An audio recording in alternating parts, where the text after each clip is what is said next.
Yeah, that's a good victory for him for his first time out on the mat and stepping in Carver. He could have some anxiety about that. I'm sure there was no anxiety in Bart Chelsea's first home duel made at Carver. Oh, do you man. remember who it was against? It was Lehigh, and I was sweating bullets. Yeah.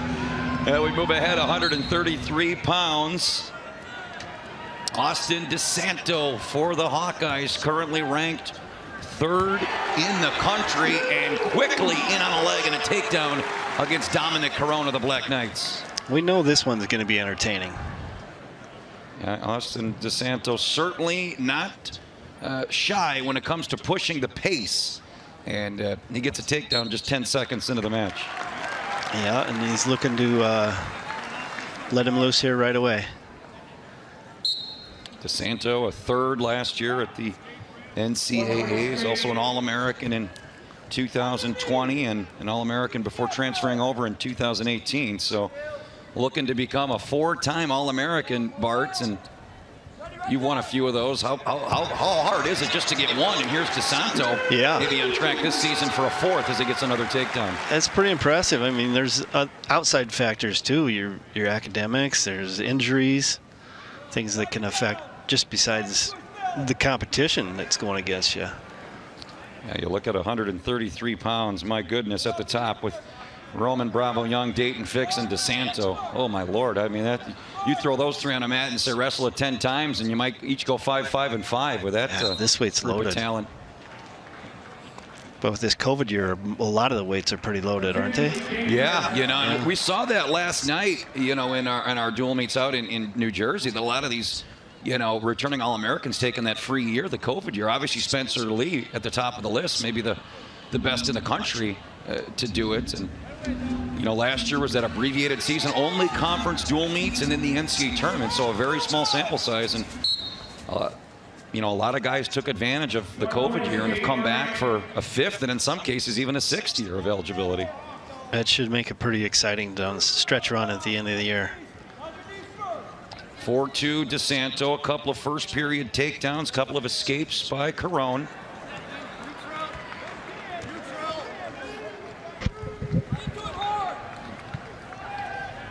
Carone also did not wrestle yesterday, Bart. So here we see the strategy of Army and their coaching staff. There's another takedown. The first 2 wrestlers at 25 and 33 did not wrestle yesterday. So we wondered if Iowa would change the lineup. What we didn't wonder was what Army would do, and we've certainly seen that through too. Yeah, I think it was just kind of unexpected what we're going to get here today from Army. Uh-oh, he's running that bar pretty good. Dominic Carone, the junior from Streetsboro, Ohio, is now DeSanto trying to work the tilts. I don't think he got the full 4, but he's going to get a couple out of that. So 2 points on the near fall for the Exeter, Pennsylvania product, Austin DeSanto.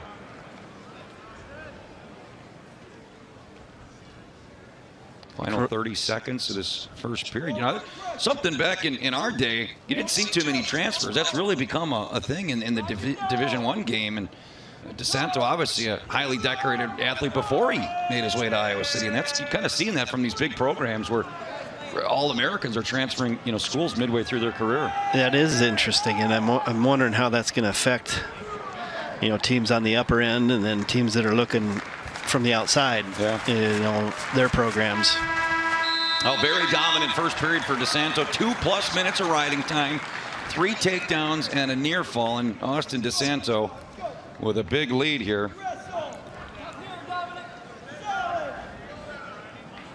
Of course, Iowa wrestling, talking about DeSanto in 133. He'll get a real test. The Midlands coming up in late December, and you look at that, some of the teams in that 133-pound bracket. We're going to find out if DeSanto is a national title contender once again, Bart, as I think a lot of people probably assume he is. But yeah, the 133-pound will be a fun bracket at the Midlands coming up in a couple of weeks. Yeah, I would expect DeSanto is going to be ready to go no matter what time. Day, year. They can wrestle what's going on on a Tuesday. And looks like a guy that's never not going to be ready to go. The opponent, Dominic Carone, 5 wins 2 seasons ago. Did not wrestle last year in that abbreviated season. So been in and out of the lineup the last couple of years for the Black Knights. There's a nice fireman's. Oh, you gotta love to see that when you escape Bart. Talk about chain wrestling. That's beautifully done. Escape right into a takedown. That is. And he's got that tilt going again right off the takedown. He's always working. That's what I like to watch about him. He doesn't like to stand around. He likes to attack and continue to work, no matter what position he's in. Well, Hawkeye fans are going to have to wait a little bit to see their team at home. Iowa's next home dual meet part, not until we get into Big Ten action. And there's another takedown. And a pretty good start with Minnesota coming up January 7th. There's this heavyweight I heard of from Minnesota that's supposed to be pretty good. That might be a fun match with him and Cassioppi. Yeah, we need to enjoy watching him this one more year. 13 for DeSanto. Yeah, Gable Steveson shocking the wrestling world, and he decided to come back. So mark your calendars. That'll be a Big Ten Network broadcast on Friday, January the 7th. Hawkeyes and Gophers.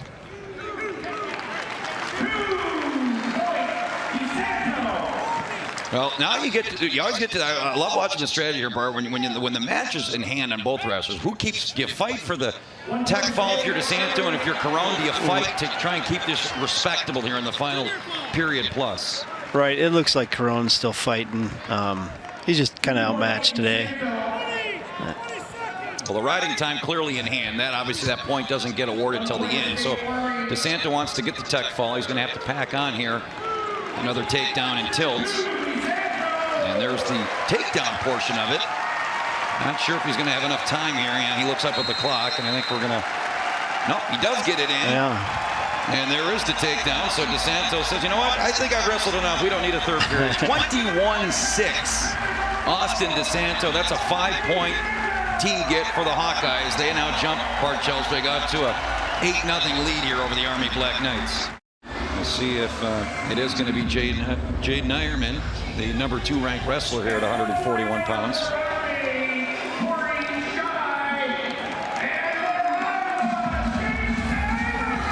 And it is Jaydin Eierman. Oh, how about a nice little somersault to take you onto the mat. Cory Shie, the opponent for the Black Knights. This one should be entertaining. Eierman's a fun wrestler to watch.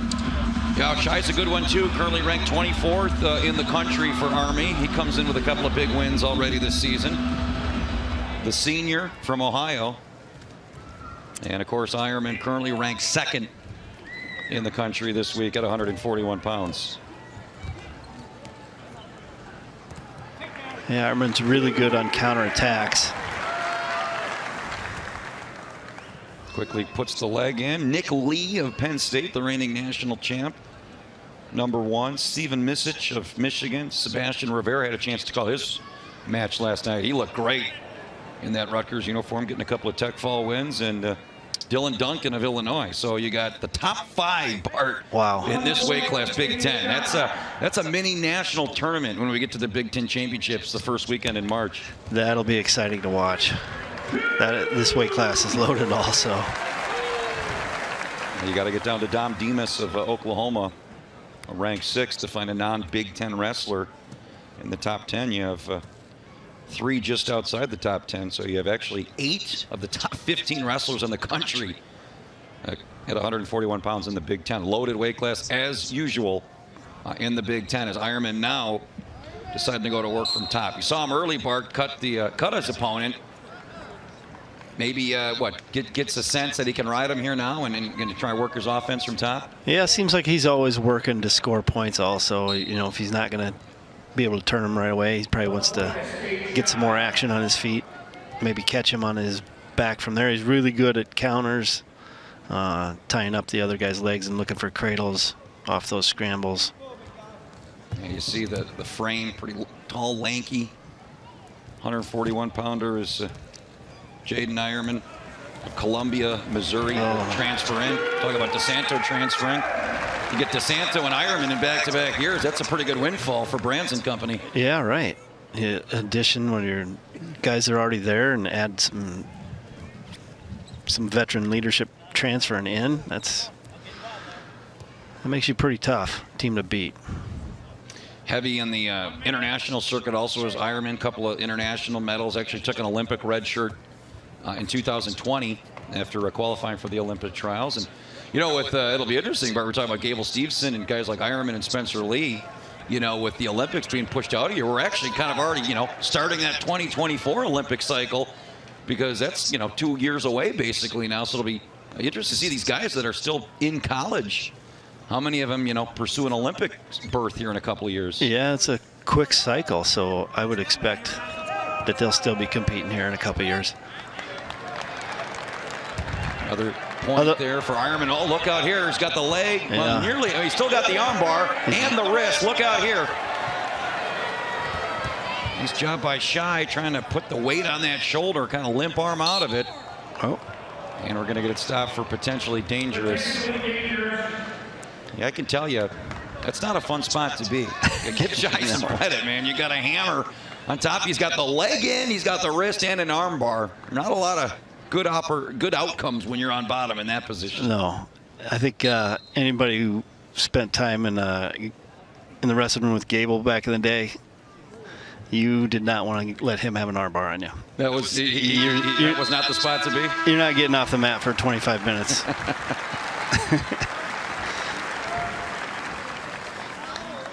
Well, then I guess I'm glad I went to Edinburgh. Some days that's a good choice. All right, we go to the second period. Eierman in complete control here. 2+ minutes of riding time, a 6-2 lead. He will go down to start this second period.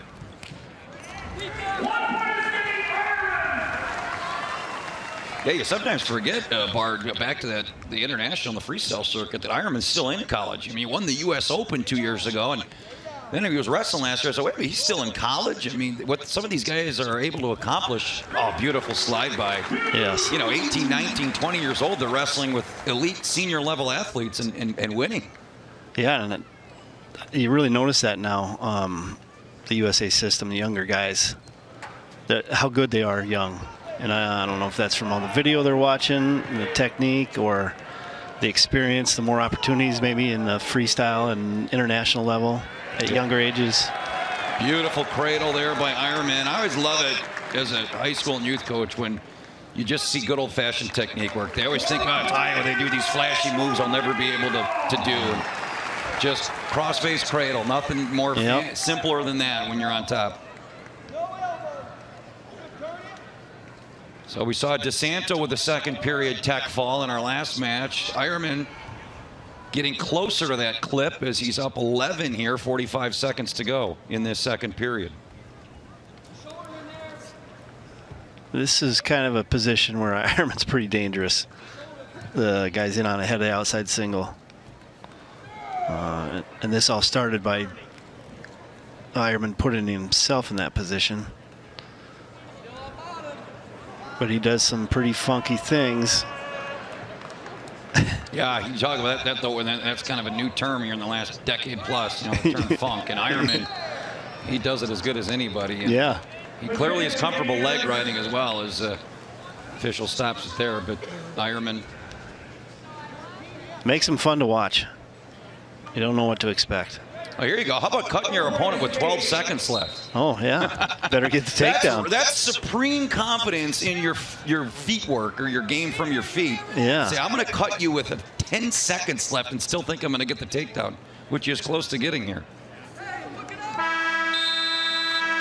Yeah. Does hang on. Nice job by Shie. It was. I mean, again, we're talking about, you'll see the number there. Shie, currently ranked 26th. Has 3 wins already. I mean, here's a guy that you probably will see, Bart, come tournament time, and you just see the difference between the top of the country and a guy that's in the national field, which is incredible to think how talented Eierman is, what he's doing here to a top 20, top 25 wrestler in the country. Yeah, it's a nice attempt at an underarm spin, but it's a great experience for Shie to wrestle somebody this caliber early in the season, know what he needs to work on moving forward. Drives him out of bounds, but the whistle had already been blowed, so 15-5.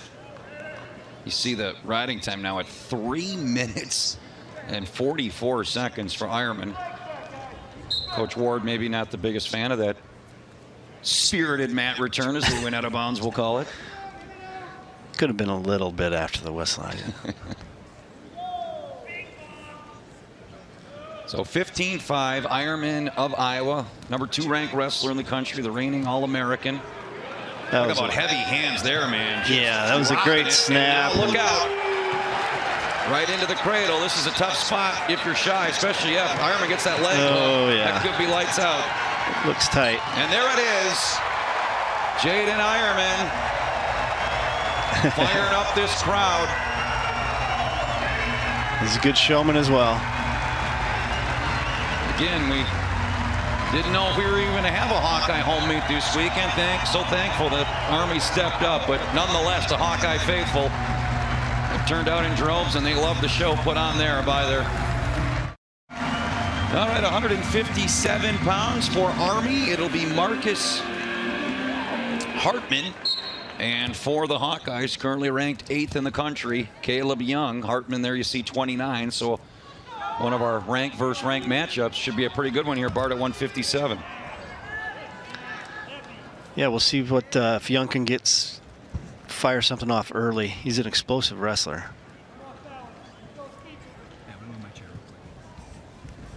Just feeling each other out right now, it looks like. Young coming in 4-1 on this season. Hartman at 1-3. And as we mentioned, Young currently ranked 8th. And it's not just a fictitious nice town shot in the movie Groundhog Day, Bart. He really is from Punxsutawney, Pennsylvania. That's right. I remember that. That's a bucket list item there, isn't it? Yeah. Go there for Groundhog Day. Kaleb was 7th last year at the NCAA championships, came in as the 5 seed, but really burst into the scene, Bart, when he got all the way to the Big Ten championship match last year, and that really boosted his seed come tournament time. Yeah, they're going to need some points out of this weight, so. And he's an older kid, too. Hopefully he can remain healthy throughout the year. It was a nice shot we saw by Hartman. Got in deep, but good counter by Young. Strong hips to get out of there. Hartman had a tough draw yesterday, talking about NCAAs. How about the reigning national champ, David Carr of Iowa State? That was a 19-2 tuck fall loss by Hartman yesterday to the reigning national champ. Yeah, that's it, like we said earlier. Now he knows what he needs to do when he wrestles guys like that. Now, how about a potential Carr and Young matchup at that big dual meet next Sunday over at Ames? That should be exciting. I'm sure they're going to have a great crowd for that. And kids will be fired up to compete there, both sides. Here's Young in on a shot. Boy, you've seen this scramble. Yeah, right. Played on a lot here today. Guy gets in on a high crotch, and then it just becomes a crazy scramble. Well, as I say that, the official says, hey, man, I got this. 2-point takedown for Kaleb Young and the Iowa Hawkeye on the board first here at 157 pounds. Yeah, Young was, right arm was trapped in there. He was struggling to get it out.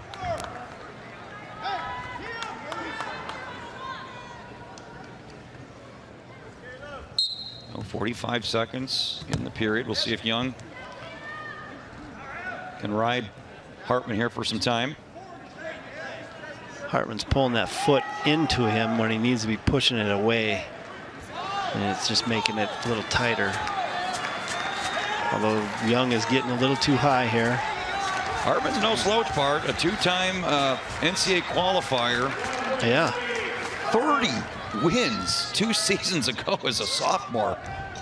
So he certainly has the credential. He's got the experience, right? He's mature. And I bet he's got a few fans in the crowd. Not too far of a drive over to Barrington, Illinois here from Iowa City. Graduated from Barrington High School. 3-time Illinois State Place winner.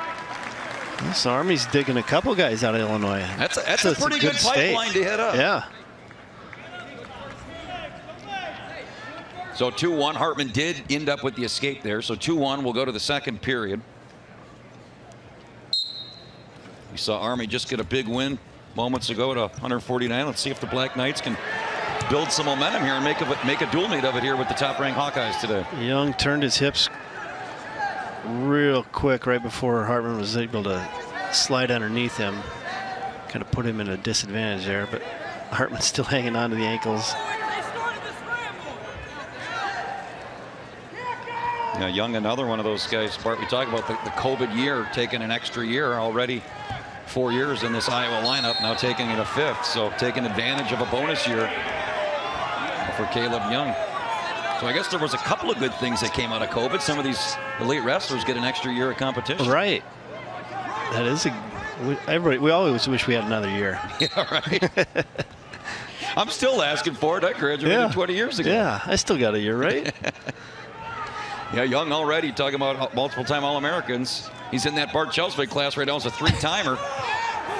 Number 4 this year. Whoa, we've got a 1 count there. Hartman nearly picking up near fall. That was close. They're going to challenge that. Yep, the Army coaches think they have a case here, and they might.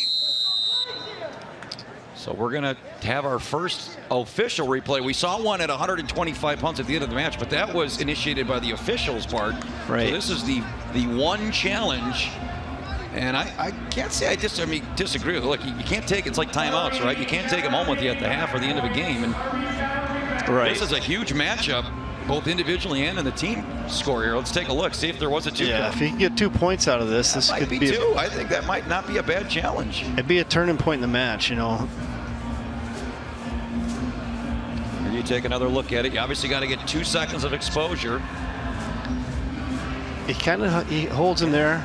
I mean, the official, you see him get down, but the problem was he was shielded there, so. Yeah, he's only counted once, but was he counting in his head before that? Because you see him trying to get down, and that's when he bridges out. But and Young, I would think this is one where replay probably does help because the official just couldn't get over there in time to see the exposure. But boy, from that look, it looks like there was at least maybe a 2 or 3 second count there of near fall. Yeah, Young, he bridges, and then he kind of has to bridge a couple times. There he slipped, so no call. No points. I guess that's another one where if the call on the mat stands. Tough break there for Hartman, and there's the escape from Young. So 3-1, the Hawkeye leads here, midway point of this second period. Of course, I guess the other advantage we have is slowing that down. When you're looking at it at real time, it's probably a little different than breaking it down frame by frame. Yeah, I'd never want to put the stripes on. That's way too much pressure. That's cathartic, Bart. You got to go back there, and, you know, it's like coming full circle. All right. You still got time. You're still a young guy. Oh. 20 seconds to go in this second period. Kaleb Young of Iowa, 3-1 lead. Markus Hartman. This has been a good one. No riding time on the board here as of yet. Hartman did pick up 30 seconds, Bart, but obviously he's got to get over a minute for that point to materialize on the scoreboard. And we'll see what Hartman chooses to do here in the third period. He's going down. This looks like it'd be another one takedown match here. Hartman's going to have to find a way to first get out and then get back to that single leg he had a good shot on earlier. Hartman quickly up to his feet. That nice tripod, trying to put the hand in your pocket. Turn the hips away, but a nice job by Young on the claw, bringing him back down to the mat. And a reset here for Markus Hartman with 1:40 to go in this third period. You know, another thing about this, the COVID year, giving them another year eligibility, is as they get older, isn't it tougher to keep your weight down? You know, to make that weight an additional year when you're 23 or 4 years old. Yeah, I learned that when I stopped wrestling, the weight didn't stay off as quickly as it did. It was when I was, working out like a maniac. Yeah, that can start to wear on you. So, but no, that's a great point. I mean, some of these guys are becoming, career wrestlers with a 5th and 6th year. You got an 18-year-old freshman. Yeah, fresh. You see guys like A.J. Ferrari last year winning it as a true freshman. Some of these guys, 24, 25 years old. That's a big age gap. Yeah. An 18-year-old to a 24-year-old.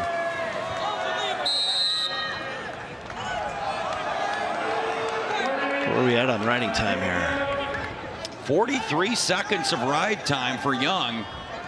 So Hartman's got to get away here quick. You talk about the match within the match. Here it is. This match may be decided in the next 10 seconds. An opportunity to win. He's going to have to get out. Tries to standing Granby rolling. Oh, he rolled right into a half Nelson. Look out here.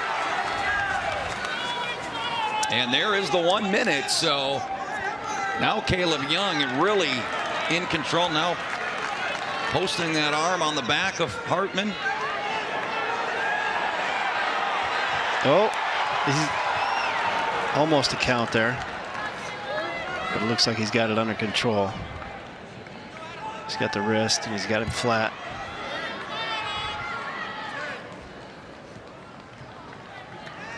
Looks like he's going to be able to take care of this. And it was a good match. Yeah, that was a good match. And tough break for Hartman on that challenge, but I give you credit, Kaleb Young. He grinded that one out, Bart, in the third period. Yeah. Definitely earned. We thought that those near fall points would be a turning point either way. 165 pounds, number 1 ranked wrestler in the land, undefeated on the season, Alex Marinelli. Christian Hunt at 1-3, the opponent here. Yeah, another one of these veterans for Iowa that seems like he's been there forever. Probably have to keep an eye on his health, make sure he's healthy toward the end of the year, you know. He might be picking up some retirement checks in a couple of weeks. I mean, you're right. I mean, it's like because he's a physical. Been here forever. He's a physical wrestler, and you know, even though you might be beating somebody pretty bad, it still takes an effect on your own body. A quick takedown from him already. Nice mat return, as Shane Sparks says. He loves those. It is imposing your will for sure. And Marinelli with the quick takedown. I would think some payback on Marinelli's mind this season. Bar, of course, entered the NCAAs last year. The number 1 seed was injured in the quarterfinals, unable to finish the tournament, had to medical forfeit out. So to go in last season undefeated, the number 1 seed, and not be able to close it out due to injuries, gotta think he's probably got a little bit of payback on his mind here in 2021. Yeah, I'm sure that day hasn't gone by where he hasn't thought about how disappointing that was for him. Marinelli out of powerhouse St. Paris Graham High School in Miamisburg, Ohio. How many great names have come out of that program over the years? Marinelli the latest. Yeah, Jeff Jordan done such a great job there. Former Badger. Marinelli, another one of these wrestlers taking advantage of the COVID year. This would have been an end of his career, and that's a great reprieve. Can you imagine having that with you the rest of your life? For your last NCAA tournament, you have to medical forfeit, but he gets a reprieve here in a 6th season. Yeah, fortunate for him, I guess. I really like the way he attacks the head, and then he gets the legs without hitting his knees. You know, those high single legs.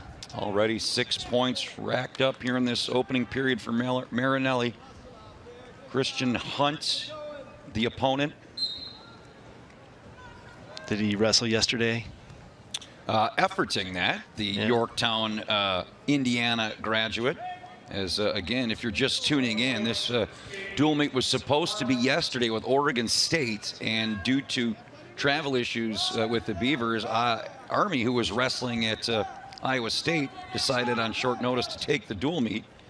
And I can tell you that Hunt did not wrestle yesterday. It was Dalton Harkins for the Black Knights at 165 pounds. So Hunt comes in a bit rested here, but Marinelli already barred on the attack here in this first period.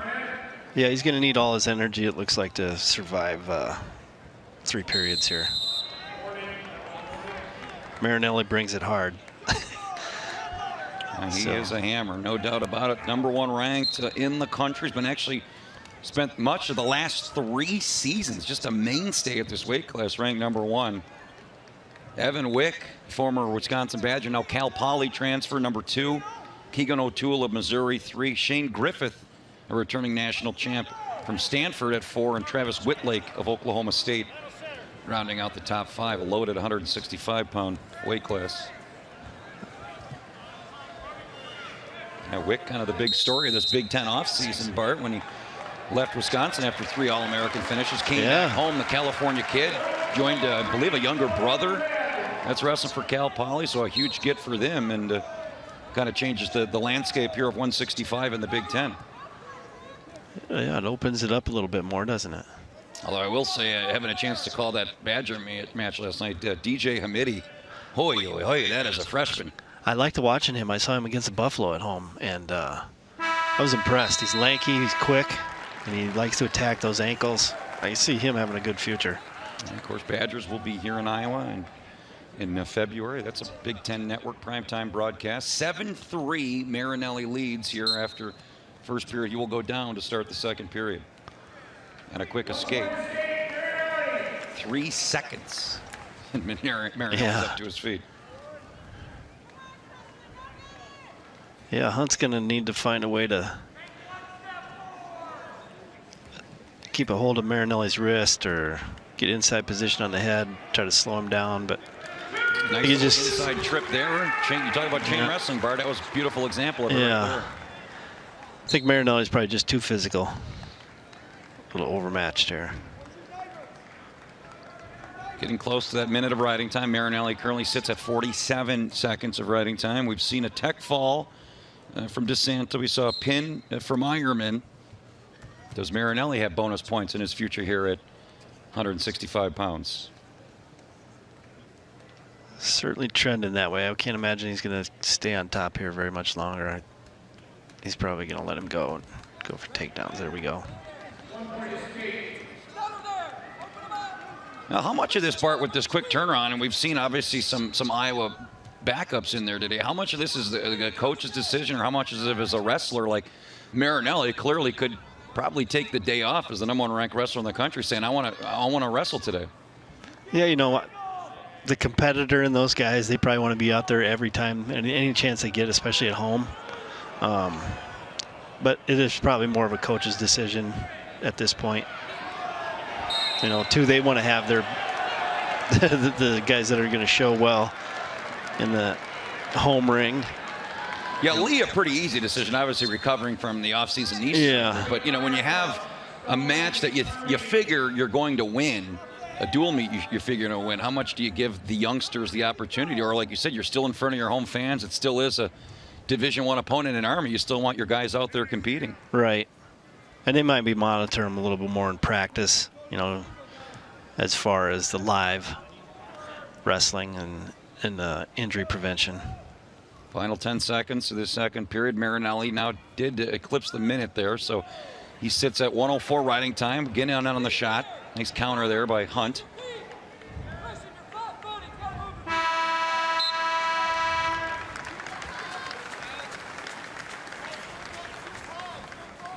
So we will go to the third period. Hunt down in the referee's position, and we are back to live action here.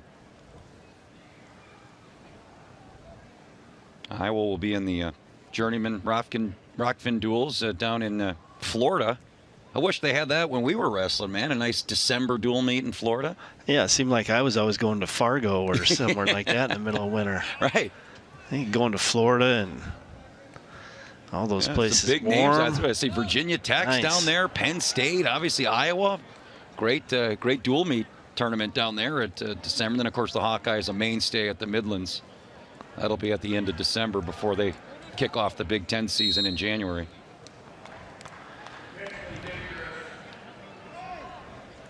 Would you have a different mindset when you had dual meets versus tournaments? Obviously, you know, Iowa kind of finishing up the stretch of dual meets, then they'll kind of get into tournament mode for a few weeks and then go back to dual meet. Is there different preparation for one versus maybe at Midlands where you're wrestling 5-6 times in the course of 2 days? It's definitely different for nice foot sweep.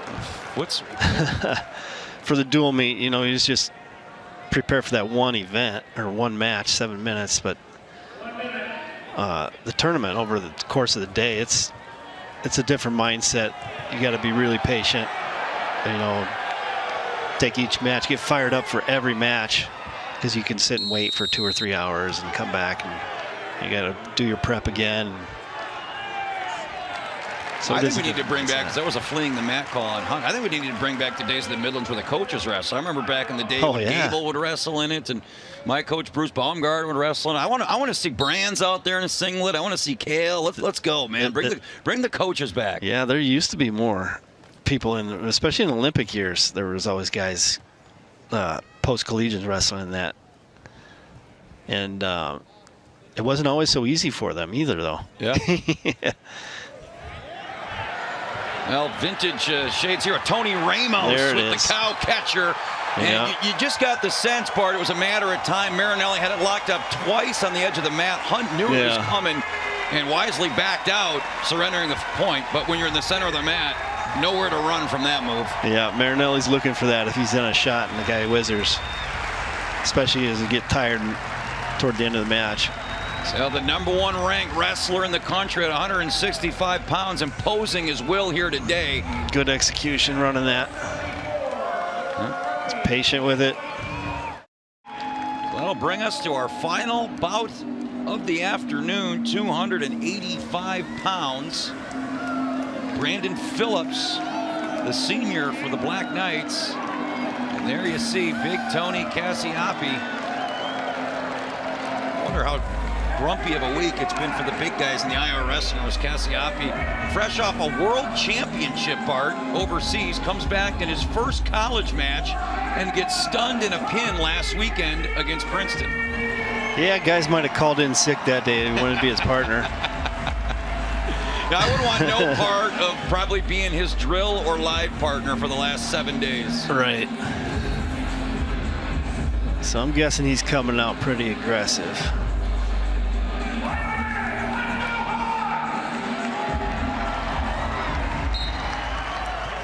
And Tony looks a little different this year. He's dropped a little weight. Looks a little more physical. Yeah, he was, you know, the social media rage when they saw him walking out at the Junior Worlds with that physique. And yeah. Boy, he looks like a different wrestler. And he parlayed that to a world championship this summer. Yeah, pretty impressive. Boy, this is another weight that we've been talking about is stacked. The all these, was it top 5 heavyweights have been world champions or something like that? At different age levels? Yeah, you look at if you look at the rankings, obviously starting with Gable Steveson, Olympic champ. Mason Paris has been a world champ. Carlton Schultz been a world champ. Greg Kirkvliet's been a world champ, and Cassioppi here.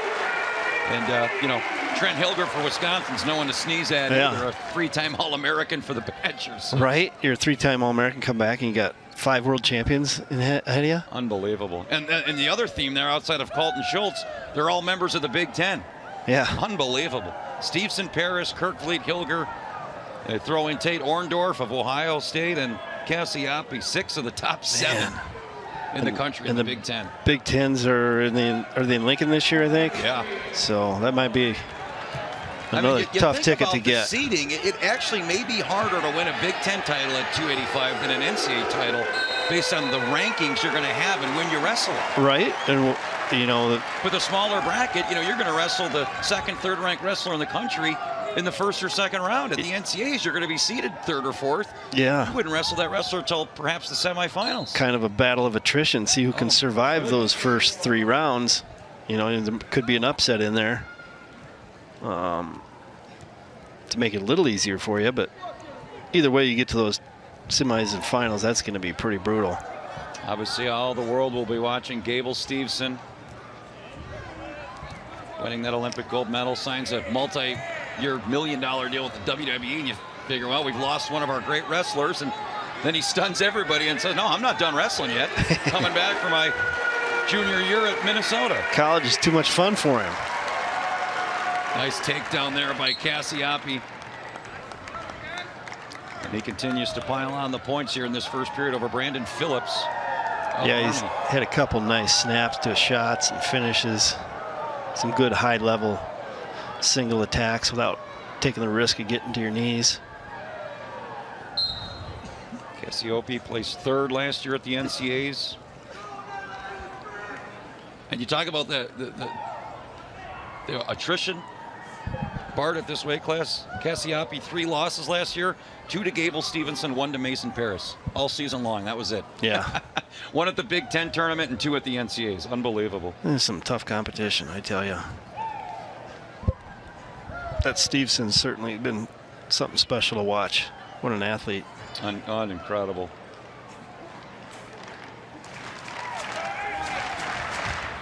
Cassioppi of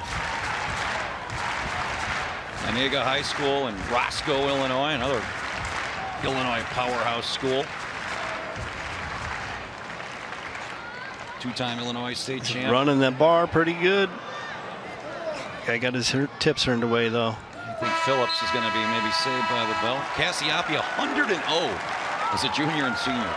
48-0 as a junior and 52-0 as a senior. Probably a lot of pins in there too. Yeah, I'm guessing there was probably just one or two.